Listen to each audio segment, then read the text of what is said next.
Right, Block fans, we're back again this week with Jesse and Mel. This would be my favourite room of the series.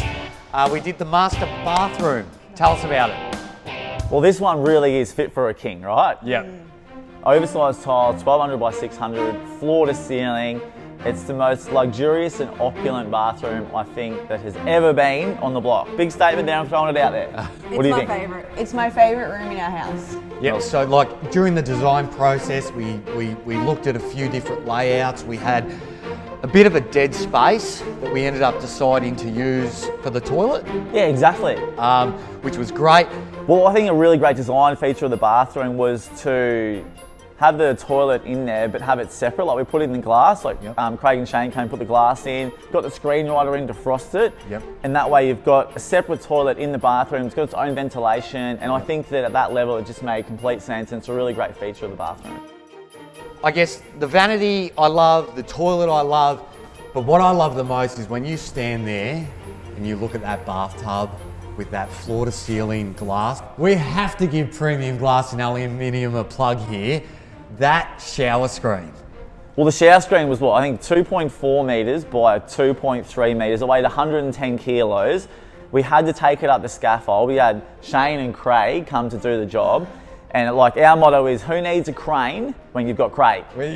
Oh, who needs a crane when you got Shane? Oh, he's a big boy. Like that was the most insane thing. There would have been like every single camera on the block was at the scaffold for half an hour while we were doing that. I've never seen anything like it. It was a big moment, wasn't it? It was a massive moment. I think the size of the glass, you know, the film crews were like, got to get this. Got to get this. And luckily for Craig and Premium Glass, it fit. It fit. They measured that up with no ceiling in and no floor. It's like, this is going to be the height. We had to put the track in, the 20mm track, top and bottom, the channels, so the glass fits in. Yep. And we had to obviously get it perfectly parallel from floor to ceiling. You don't have a wall to guide you. It's like done with a laser. Teddy did that. Yeah. And then the boys dropped it in. And you should have seen Craig when he rolled it. He's like, we're going to roll it because if we put it down, it can bow and smash. Yeah. And he's literally grabbed it. He looked like Neo from the Matrix. He's grabbed this thing, rolled it over his shoulder and stood it up. And I was going, what just happened? It was like a magic trick. Next thing you know, we're slipping it in, up and down. Yeah. And it was done. 100 kilo, 10 kilo piece of glass. Biggest one on the block and without a hitch. Double shower. It just all went right. Well, it did. And I think that was like perfect symmetry, right? Yep. The glass was wider than the bath by like 100mm on either side, double shower head, microphone in the middle, the same Growy thermostat. It was pure luxurious. Everything went according to plan, or kind of, on that week. Yeah. Teddy got in a bit of trouble that week, didn't he? Teddy did get into a bit of trouble, old Keith. Well, Teddy asked Dan, you know, so we're going to put the floor, the bearers in this way. And Dan said, yeah, you're allowed to do that. And they put the noggins in, so everything was solid. And then Keith came along and obviously didn't like the way that it had been done. And that's the difficulty, because you've got two foremen working around, and sometimes the left hand doesn't talk to the right hand, or maybe it does, and I don't know if they've got whatever. But yeah, Teddy got in a bit of trouble. It was quite amusing. Yes. Because as you know, Teddy, the nicest bloke on site, nicest bloke any of us have ever met. Ever. I wish that bloke was a plumber, because I'd hire that bloke in a heartbeat. Maybe he wants an apprenticeship. We'll see how it goes. So I guess that's one big question that people would have on their minds. Keith's portrayed as a bit of a villain. What was it like spending 13, 14 weeks with Keith? So I think that overall, Keith just wants you to build the best house possible to the highest possible standard, right? He takes a lot of pride in what he does. He's got a lot of experience under his belt. And I think sometimes, when he's trying to, converse with you, that it just comes across the wrong way at times. So we have a really love sort of hate relationship.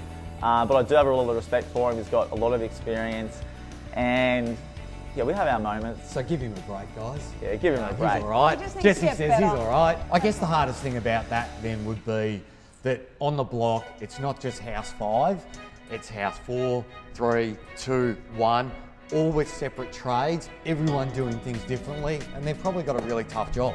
Well, that's the thing, like Keith comes to see you to talk about something, but you don't know what kind of conversation or argument he's just come from. Yep. So that's why I just need to give everyone a break, I guess. And we had a few run-ins that week, in particular, I guess, between himself and Teddy. But everything worked out, like I had a go at Keith as well, and it I actually didn't realise at the time he was on our side. Yep. And so I chased him across the roof and I said, look Keith, I'm sorry. He didn't talk to me. Next day I apologised again, because that's, if you do the wrong thing, like man, just apologise, right? Yep. There's nothing wrong with apologising. It's the easiest thing to do, I'm sorry. Yep.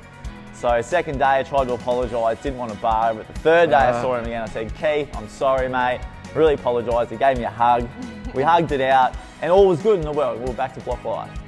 You know, whether it be the judges or people around referring to your house as a bit hotel-like, what do you have to say to that? Everyone loves being on holidays, right? That's Yep. why you go on a holiday to stay in a beautiful hotel. So if you can live in a hotel-like home every day of your life, who wouldn't be happy? Yeah, I took that as a compliment when I took it heard as a that as compliment. well. It's like being in a hotel.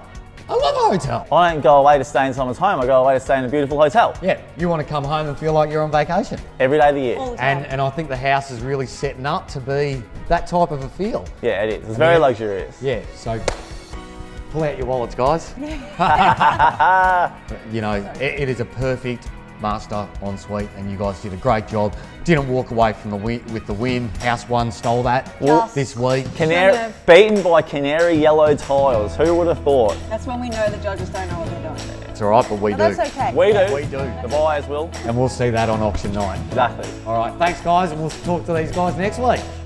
Hey guys, don't forget we've got a competition running where you can win a walkthrough with Jesse and Mel of house number 5. That's right. All you have to do is like, tag a friend, and share the video, and Mel and I will give you a private VIP tour of House 5. Woohoo, good luck!